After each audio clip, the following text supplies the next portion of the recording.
Amém. Glória a Deus. Eu acho que a pastora tinha visto eu fazendo a preparação e a irmã Sara também, porque o tema é exatamente esse: escolher a melhor parte. A gente vai falar hoje sobre uma história conhecida, Marta e Maria. Só que antes da gente ler a passagem, eu gostaria de convidar você a fazer um exercício de imaginação.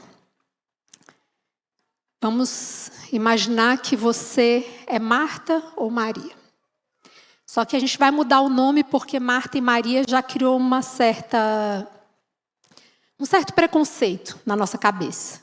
Então imagine aí o nome que você quiser. Pode ser Joana e Antônia, pode ser Paulo e Felipe. Escolha aí 2 pessoas. E vamos trazer para o nosso tempo, ok? Essas 2 irmãs, elas moram aqui na esquina, no prédio aqui ao lado da igreja. E elas ficaram sabendo que um grande pregador gospel, desses badalados da atualidade, vai chegar na casa delas hoje. Vamos pensar aí, quem vai ser? Pastor Luciano Subirá? Pastor Josué Gonçalves? André Valadão? Pastor André Valadão? Ou a pastora Ana Paula Valadão, seu esposo? Pode ser quem você escolher. Elas receberam o aviso, o comunicado de que elas vão recebê-los em casa. Hoje em dia a gente está na tendência, né, da questão da mesa posta, né, de organizar a mesa, fazer tudo preparado. Então, imagina que essas 2 irmãs vão receber esse pregador da atualidade, famoso. E como vocês acham que elas iriam preparar a casa delas para isso? Vocês acham que elas iam simplesmente recebê-los de qualquer jeito? Ou elas iam preparar toda a casa? Por que eu estou falando isso? Porque quando a gente pensa em Marta e Maria, já vem naturalmente na nossa mente, ou pelo menos na mente da maioria, que Marta era agitada, até porque a Bíblia fala isso. Ela andava de um lado para o outro. E Maria, entre aspas, tá? Era preguiçosa? Ou Maria deixou o serviço para lá e foi ficar ouvindo Jesus? Por que ela não foi ajudar?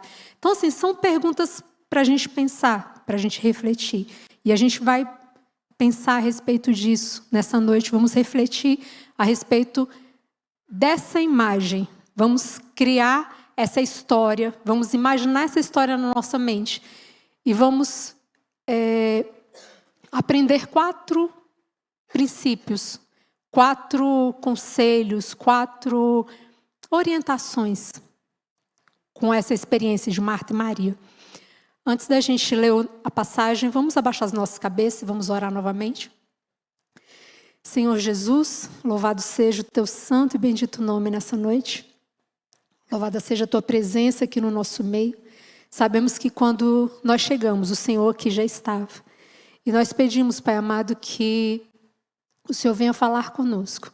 Me coloco aqui, Senhor, como instrumento nas tuas mãos.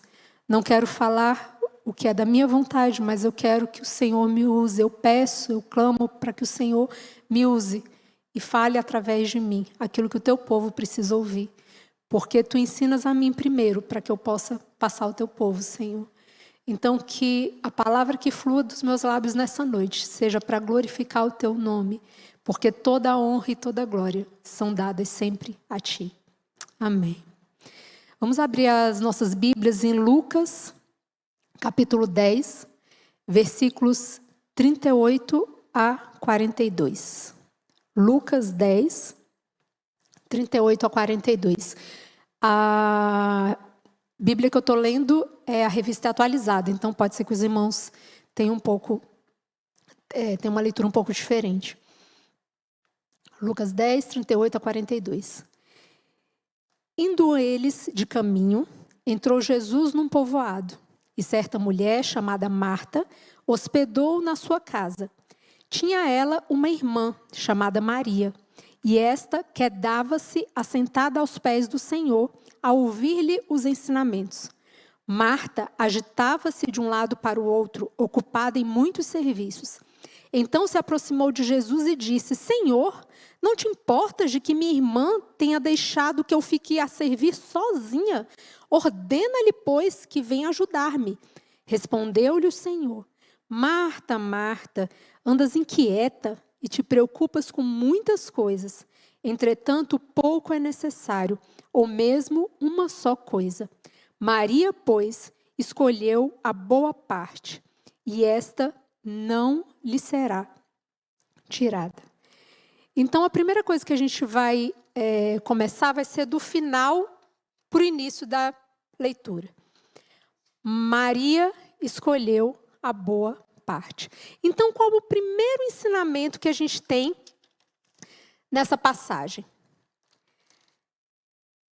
Parar para ouvir Jesus é a escolha mais importante que a gente pode fazer na nossa vida. Parar para saber o que Jesus quer da nossa vida é a atitude mais importante que nós podemos ter. Deus nos chama a um relacionamento com Ele. Deus não nos chama para simplesmente andar com Ele, fazendo muitas coisas, agitado de um lado para o outro, como Marta estava. Jesus nos chama para ouvi-lo. E pegando esse verbo que diz quedar-se, significa o quê? Maria estava vidrada em Jesus. Maria queria saber o que Jesus tinha para falar.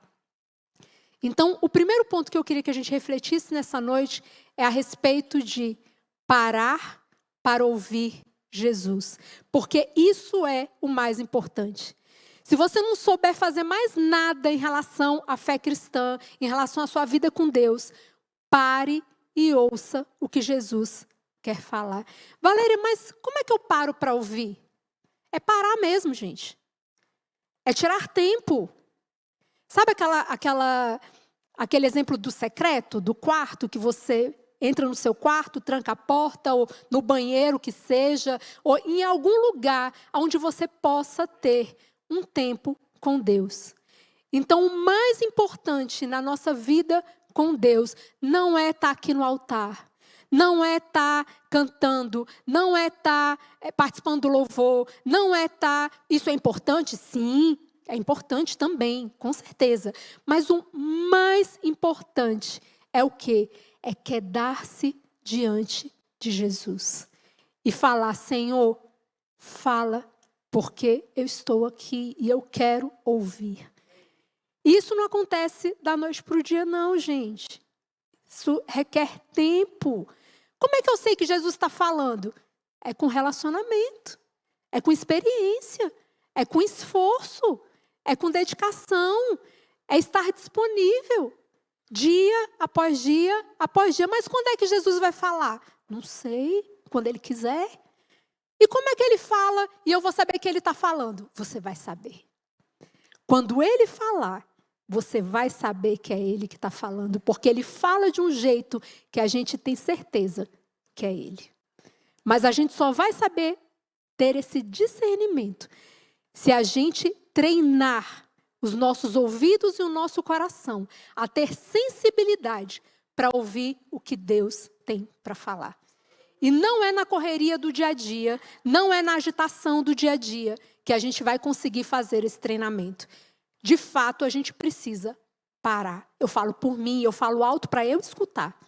Parar, tirar tempo para estar disponível. E aí eu lembro de um testemunho da irmã Andréia, que falou que no início da conversão dela, ela convidava o Espírito Santo, ela se arrumava, e aí ela colocava a xícara, né, e convidava o Espírito Santo para estar com ela. E ali ela falou que foi dia após dia, após dia, após dia, até que um dia ela falou, opa, hoje ele veio. Ou seja, ele já estava lá, ela que não percebia. Porque Jesus sempre está com a gente. Mas aí até um dia que ela entendeu e começou a perceber que, de fato, o Espírito Santo estava falando com ela e começou a ter esse relacionamento. Então, o primeiro ponto que eu gostaria de frisar nessa noite: precisamos nos quedar aos pés do Senhor para ouvir aquilo que Ele tem para nos falar. Os outros 3 pontos têm a ver com aquilo que Marta e Maria não fizeram. Mas se elas tivessem feito, a situação provavelmente teria sido diferente. O desfecho da situação teria sido diferente. E o primeiro ponto, e o segundo ponto é a questão da comunicação. Quando a gente pensa em Jesus chegando na casa de Marta e Maria, Maria se queda aos pés do Senhor e vai ouvir o que Ele tem para falar. Marta, agitada de um lado para o outro. Vocês acham que essas 2 irmãs tinham o costume de conversar a respeito de alguma coisa? Ou parecem 2 pessoas estranhas morando na mesma casa? A impressão que eu tenho é que parecem 2 pessoas estranhas na mesma casa. Porque eu recebo uma visita na minha casa. Pelo menos na minha casa, graças a Deus, eu tenho conseguido fazer isso. Vamos receber uma visita hoje. Vamos lá, um pega o aspirador, o outro pega a vassoura, o outro vai para a louça, o outro arruma a cama, o outro cuida aqui dos gatos, arruma aqui. Pronto, a casa, 10 minutos a casa está pronta. Todo mundo se ajuda. Todo mundo para e agora vamos receber a visita. Essas 2 irmãs, uma foi para Jesus, ouviu o que Jesus tinha para falar, e a outra foi arrumar as coisas sozinha. E foi pelo jeito bufando, né? Porque Jesus, ó, o Senhor não se importa que eu estou aqui sozinha fazendo tudo e minha irmã está aí, ó, sem fazer nada. Então a gente pergunta, havia uma comunicação entre essas 2 irmãs? E aí eu trago para nós, o nosso contexto de hoje. Quantas famílias estão se perdendo, se destruindo porque não conversam? Pais não conversam com os filhos, filhos não conversam entre si, não tem relacionamento entre si. Marido e esposa não conversam, ninguém... É um monte de estranho. A gente viu isso na pandemia, infelizmente. Quantas separações aconteceram na pandemia? Por quê? Todo mundo, quantos divórcios na pandemia? Claro, gente. Pega um monte de estranho, tranca dentro de casa 24 horas, dá morte. Dá divórcio mesmo, dá briga. Ninguém se conhecia. Marido saía de casa de manhã, voltava de noite. Mulher também saía, né, quando trabalhava, de casa, voltava de noite. Então passava o dia cuidando dos meninos. Marido chegava em casa, dormia, no outro dia ia trabalhar de novo. Os meninos ou passam o dia inteiro na creche, ou volta para casa, né, já tarde da noite. Ué, gente, pegou um monte de estranho, trancou dentro de casa, fechou a porta e falou, agora se vira, 24 horas junto. Divórcio, morte, briga, não é? Estranhos. Comunicação. Então, o segundo ponto para a gente pensar que essas 2 irmãs não tinham e que isso poderia ter trazido um desfecho totalmente diferente para essa passagem bíblica. Era o quê? Se elas tivessem o costume de conversar. Vamos imaginar aqui. Marta virar para Maria. Maria, Jesus está chegando, nós vamos ter que receber ele aqui. Cuida aqui da cozinha, dá uma ajeitada aqui, adianta. E aí a gente vai junto receber ele. Ou então, vamos nós 2 ouvir o que Jesus tem para falar? A comida depois, rapidinho, a gente frita um ovo ali e resolve. Faz um miojo, um macarrãozinho. Jesus não se importa não, Jesus é de casa, vai dar tudo certo. E aí está tudo bem. Mas a impressão que se passa com essa passagem é que ninguém falava com ninguém. Ninguém conversava com ninguém. E como é que está na sua casa? Como é que está a comunicação na sua casa? Como é que está a comunicação sua com seu esposo, ou sua com a sua esposa, com seus filhos, ou com seus pais, se você é novo? Como é que está essa comunicação? Está ok? Está legal? Está leve? Ou não? Ninguém fala com ninguém. Cada um por si, Deus por todos. Chega a hora de comer, igual aquela coisa que abre a porteira, né? Puxa a grade, cada um faz seu prato, um vai para o quarto, o outro vai para o banheiro, o outro vai para a sala, o outro vai para... Cada um faz o que quer, na hora que quer, do jeito que quer. E está todo mundo vivendo por si só. Não é uma família, é um grupo que está lá junto. Como é que está na sua casa? Pensa aí com você. Então, o segundo ponto para a gente pensar, comunicação. Aqui não teve. Não teve. E criou uma situação pesada, uma situação difícil de gerenciar. O terceiro ponto é o quê? Não havia acordo entre elas, pela falta de comunicação. Está vendo como é que um precipício leva a outro? Um problema leva a outro? Elas não se comunicaram. Como elas não se comunicaram, não houve acordo na hora de receber Jesus. Elas não tinham combinado, não sabiam o que fazer. E como não havia acordo, só teve peso. Maria, lá ouvindo a Jesus, escolheu a melhor parte, ótimo. Mas Marta também não poderia estar ali, aproveitando e usufruindo? Se elas tivessem combinado antes?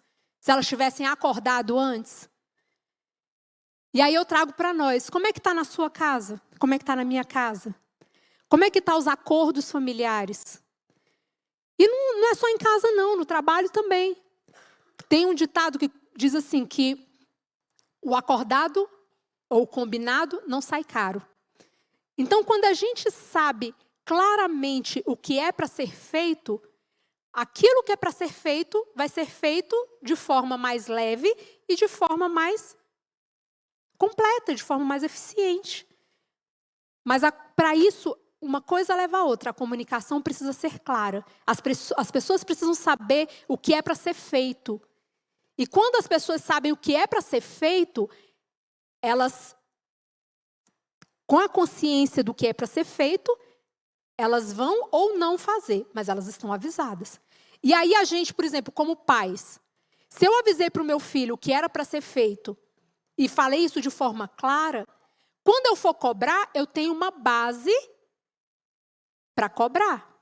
Ou quando eu converso com meu marido sobre um determinado plano, ou sobre um determinado acordo, sobre uma determinada questão financeira, e as regras, os parâmetros ficaram claros, eu tenho um parâmetro para lá na frente, se der ruim, se der errado, eu falar, você lembra? De preferência até escreva, para aquelas pessoas que às vezes esquecem, sabe? Lá em casa às vezes eu escrevo, eu falo, vem cá, vamos escrever aqui essas regrinhas aqui, vamos?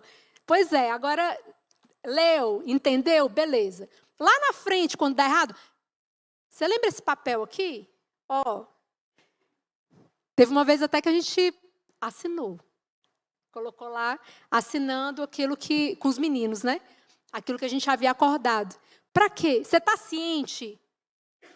Gente, aquilo que é combinado, aquilo que é claro, mas a nossa responsabilidade, quando a gente comunica alguma coisa, ela só termina quando a gente tem certeza de que o outro entendeu aquilo que a gente está comunicando. Então, para se fazer um acordo bem-sucedido, para que dê certo, eu falo, eu me comunico usando tanto as palavras quanto a expressão verbal também, a expressão não verbal também, o meu corpo, né? Comunico, e eu tenho que ter certeza de que a outra pessoa entendeu aquilo que eu quis falar. A minha responsabilidade só termina quando eu tenho certeza que o outro entendeu a minha comunicação. E aí, quando eu faço um acordo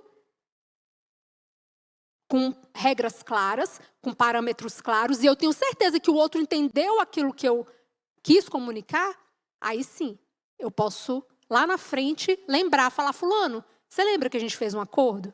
Você lembra que aqui em casa funciona assim, assim, assim e assim? Ou então aqui no trabalho, fulano, às vezes você está como chefe, ou você está como, né, alguém que está sendo liderado, e você fala, tá, a regra qual é? Gente, quando eu não sei para onde eu vou, qualquer caminho serve.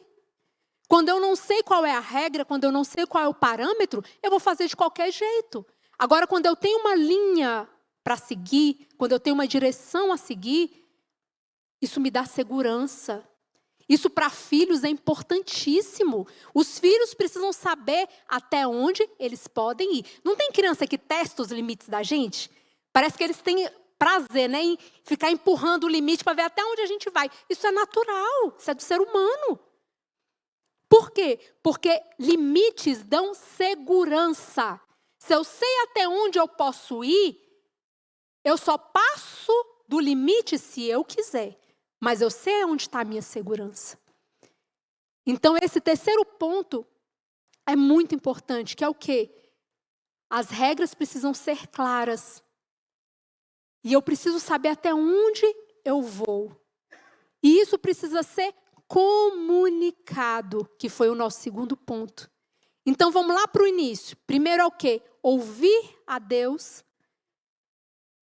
É a parte mais importante para a nossa vida, para a nossa existência. A gente não vive sem saber o que Deus quer para a nossa vida. Se você não descobriu ainda, você está perdendo tempo. Você está dando murro em ponta de faca, como diz aquele velho ditado.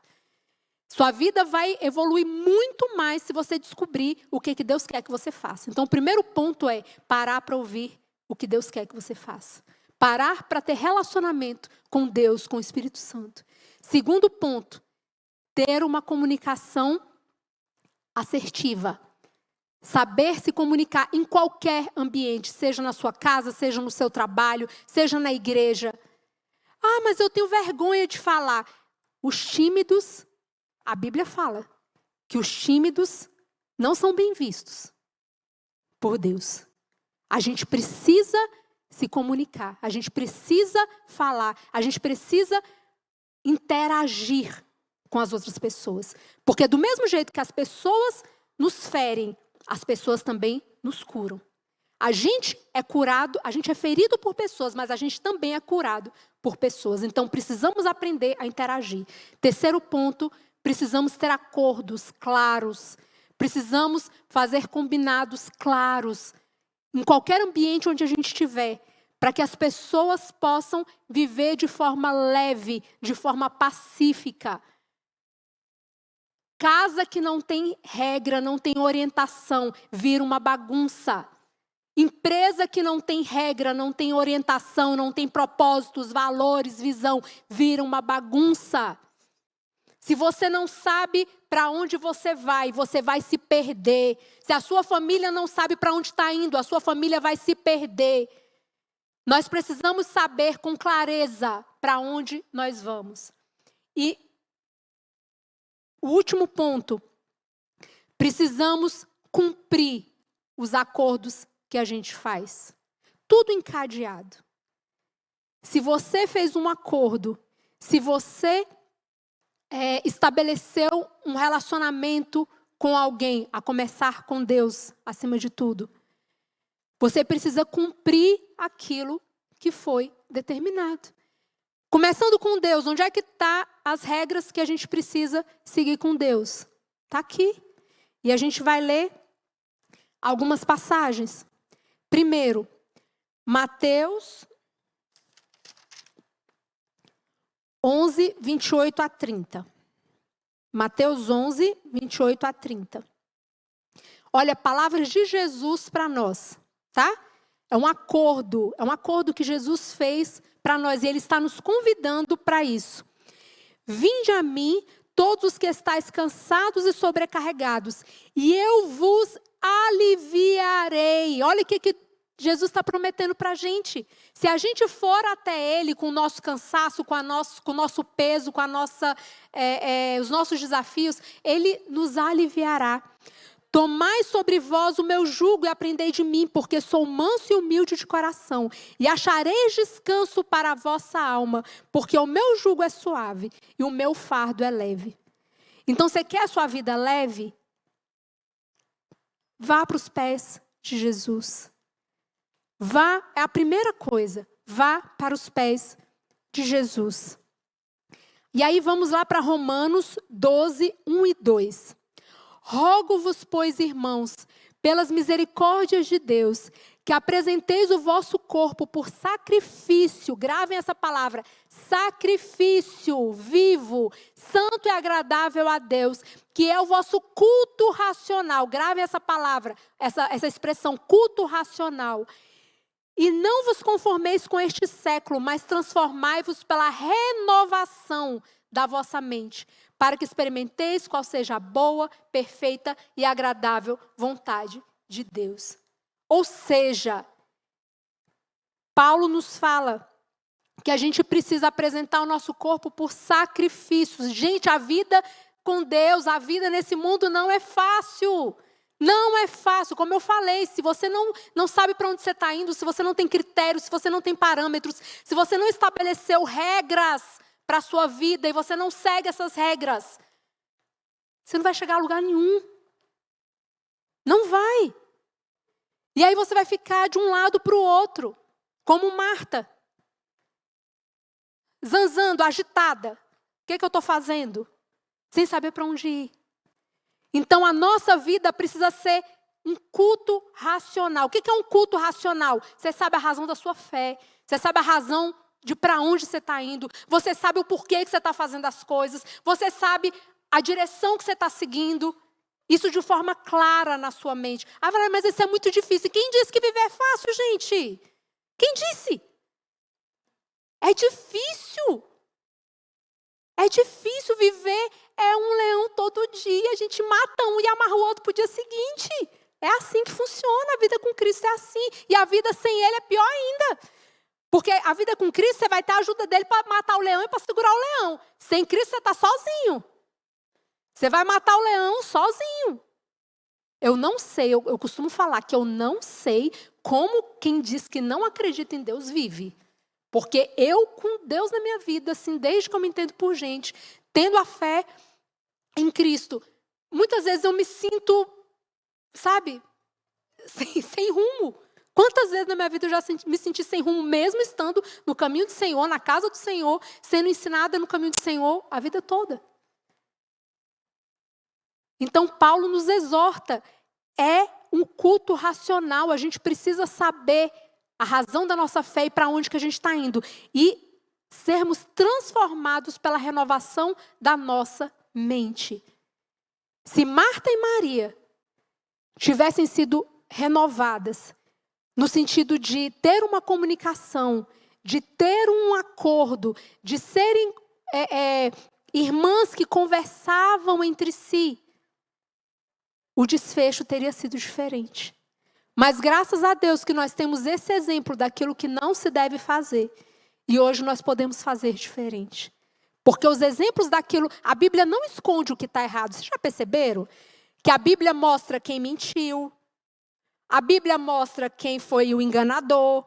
A Bíblia mostra quem foi, pegou a mulher do outro e depois mandou matar o marido. A Bíblia não esconde ninguém, não.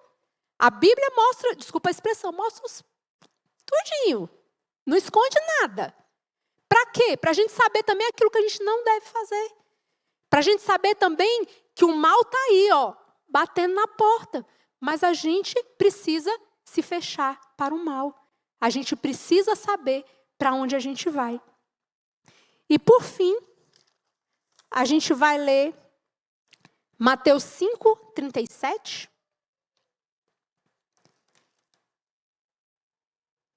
Mateus 5:37, que é uma palavra um versículo bem curtinho, mas que é como eu gostaria de fazer o fecho nessa noite. Seja, porém, a tua palavra sim, sim, não, não. O que disto passar vem do maligno.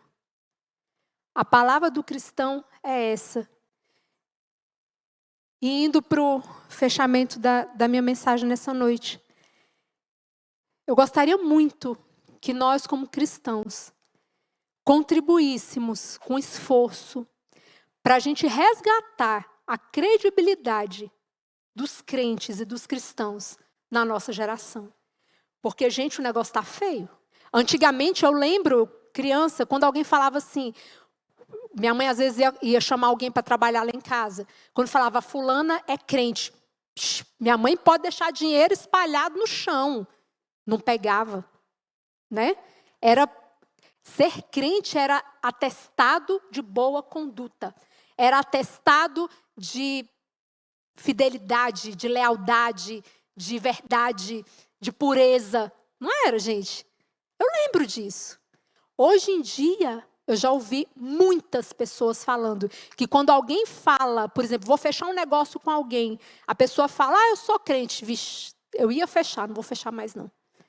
Porque se a pessoa precisou falar que era crente, é porque ela está querendo usar essa condição para tentar lastrear algo que ela não é. Infelizmente, gente. E nós, como cristãos, a gente precisa se esforçar para resgatar essa credibilidade. Para que as pessoas olhem para nós, olhem para os cristãos, olhem para a Bíblia, olhem para Cristo e falem assim, eu quero a vida que essa pessoa tem. Eu quero porque ela tem paz, porque ela é verdadeira, porque ela é honesta, porque ela é uma pessoa que passa uma sensação boa. Eu gosto de estar perto dessa pessoa. É isso que as pessoas do mundo precisam olhar em nós e ver. E aí, quando a gente olha para Marta e Maria,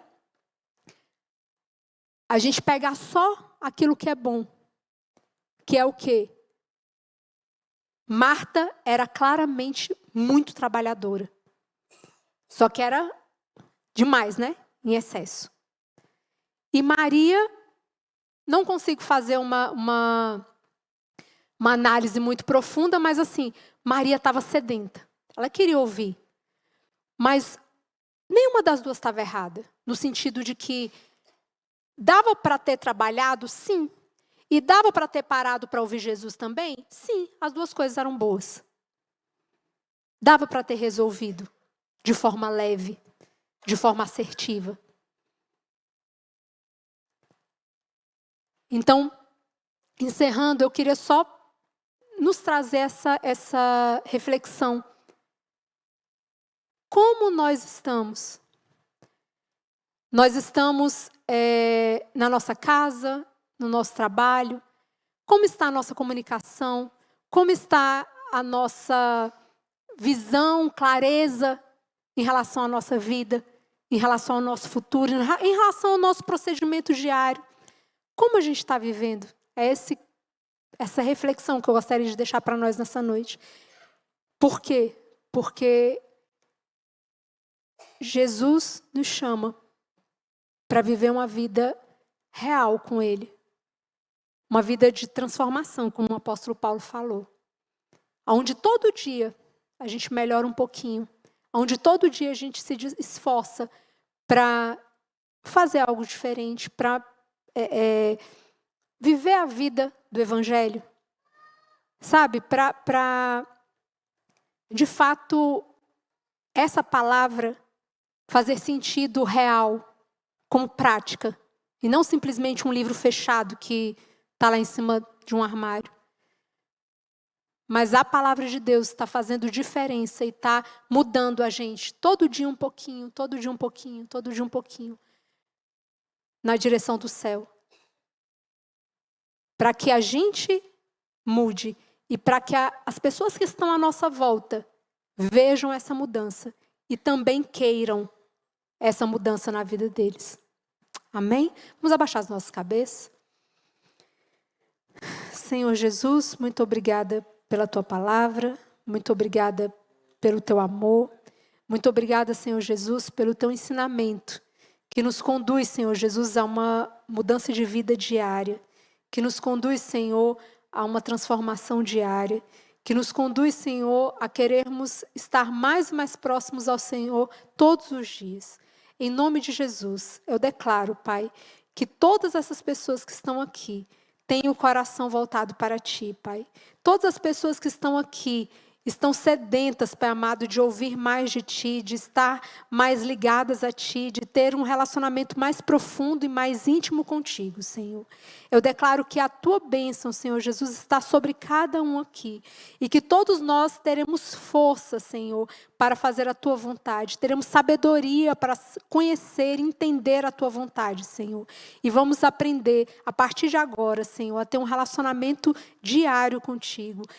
Para aqueles que ainda não têm, Senhor Jesus, eu peço que o Senhor crie essa motivação, que o Senhor mova os corações na Tua direção, Senhor, para que todos nós possamos ser atraídos para o Senhor, para que todos nós possamos ser atraídos pelo Teu Espírito, Pai, para buscarmos mais e mais e mais relacionamento e intimidade contigo. Em nome de Jesus, Senhor, fica conosco. Amém.